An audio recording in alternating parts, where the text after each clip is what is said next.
ఎగిసిపడుతున్న సముద్రపు అలలు తెల్లని నురుగుని బంగారపు రంగు ఇసుక మీద వదిలిపెడుతుంటే కోణార్క్ బీచ్ చూడడానికి చాలా బాగుంటుంది.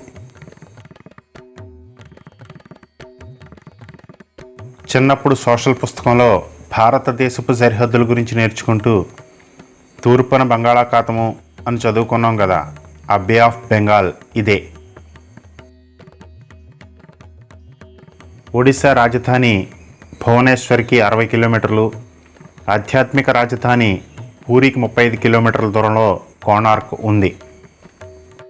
బీచ్కి కూతవేటి దూరంలో గ్రానైట్ రాళ్లతో కట్టిన సూర్య దేవాలయం నావికులకి ఒక ల్యాండ్ మార్క్గా ఉండేదట. దీనిని యూరోపియన్ సీలర్స్ బ్లాక్ పగోడా అని పిలిచేవారు. మనం ఇంతకుముందు వీడియోలో చూసిన పూరి జగన్నాథ స్వామి గుడి కూడా బే ఆఫ్ బెంగాల్ తీరంలోనే ఉంది. దీనిని వైట్ పగోడా అనేవారు. 750 సంవత్సరాల పురాతనమైన ఈ కట్టడం దగ్గర ప్రస్తుతం రాత్రిపూట దెయ్యాలు తిరుగుతూ ఉంటాయని స్థానికులు అంటారు. సూర్యుడి కోసం కట్టిన ఈ గుడిలో మూల విరాట్ ఉండదు, కానీ ఒకప్పుడు సూర్య భగవానుడి విగ్రహం పీఠం మీద కూర్చొని కాకుండా గాలిలో తేలుతున్నట్టు ఉండేదట. వీటి కథాకమామేషి ఏమిటో ఈ వీడియోలో చూద్దాం. సప్తాస్వరధమారూఢం ప్రచండం కశ్యపాత్మజం శ్వేతపద్మధరం దేవంతం సూర్యం ప్రణమామ్యహం అని సూర్య భగవానుడికి నమస్కారం చేస్తాం. 7 గుర్రాలు లాగుతున్న బ్రహ్మాండమైన సూర్యుడి రథం ఎలా ఉంటుందో మనకి చూపించటానికే ఈ గుడి కట్టి ఉంటారు.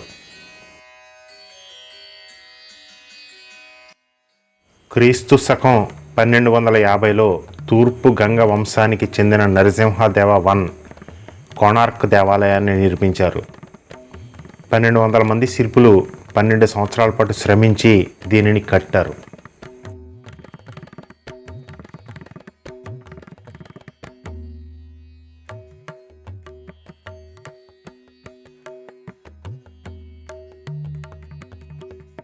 రథాన్ని పోలిన ఈ ఆలయానికి 2 వైపులా 12 జతల చక్రాలు ఉంటాయి. అవి సంవత్సరంలో 12 నెలలు. రథాన్ని లాగుతున్న 7 గుర్రాలు వారంలో 7 రోజులు. ఒక్కొక్క చక్రం ఒక్కొక్క గడియారం లాంటిది. ప్రతి చక్రంలో 8 ఆకులుంటాయి. ఒక్కొక్కటి 3 గంటల సమయాన్ని సూచిస్తుంది. అంటే మొత్తం 24 గంటలు.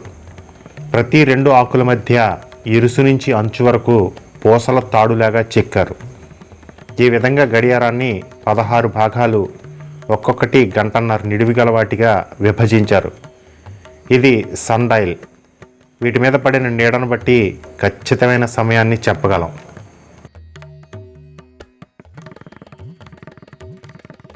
ఆలయం మీద చెక్కిన శిల్పాలను చూస్తే రాళ్ల మీద కవిత్వం రాశారు అనిపిస్తుంది. మనుష్యులు, దేవతలు, పురాణ గాథలు, జంతువులు, పువ్వులు, లతలు అద్భుతంగా చెక్కారు. చిన్న చిన్న స్పేసెస్లో మైన్యూట్గా చెక్కిన మినియేచర్ స్కల్ప్చర్లో కూడా డీటెయిలింగ్ చూసి ఆశ్చర్యపోతాం.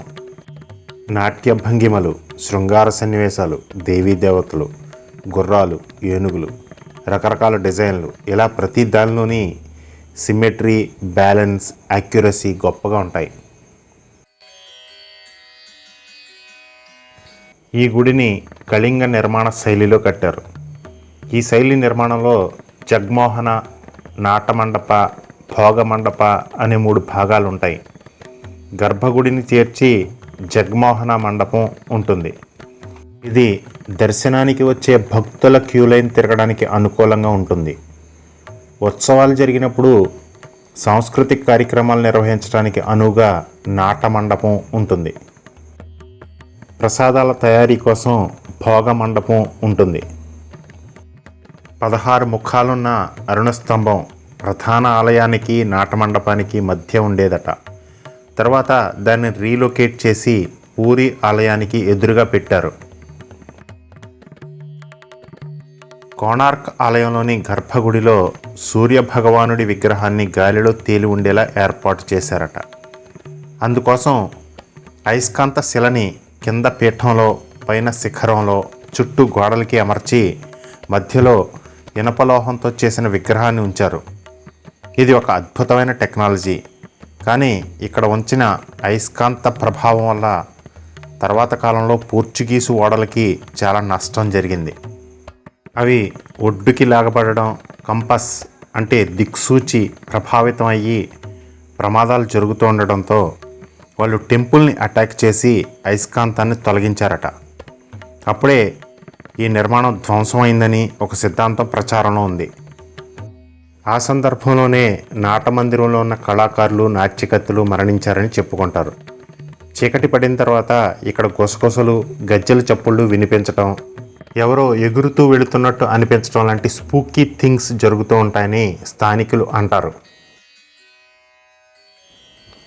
చాలా వరకు కూలిపోయి శిథిలాలుగా మిగిలి ఉన్నా కూడా కళింగ దేవాలయ నిర్మాణ శైలి యొక్క అత్యుత్తమ స్థాయి ఇదేనని కోణార్క్ సూర్య దేవాలయం నిరూపిస్తుంది.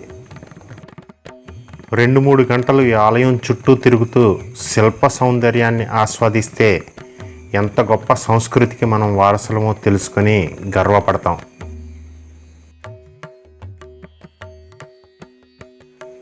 ఈ కట్టడాన్ని యునెస్కో ప్రపంచ వారసత్వ సంపదగా ప్రకటించింది. 7 ప్రపంచ వింతల గురించి మనకు తెలుసు, కానీ భారతదేశంలో కూడా 7 వింతలు ఉన్నాయి. అవి కర్ణాటకలో గోమటేశ్వర్, కర్ణాటకలోనే ఉన్న హంపి, పంజాబ్లో గోల్డెన్ టెంపుల్, మధ్యప్రదేశ్లో ఖజరహో దేవాలయం, ఒడిస్సాలో కోణార్క్ టెంపుల్, బీహార్లో నలంద విశ్వవిద్యాలయం, ఆగ్రాలో తాజ్మహల్.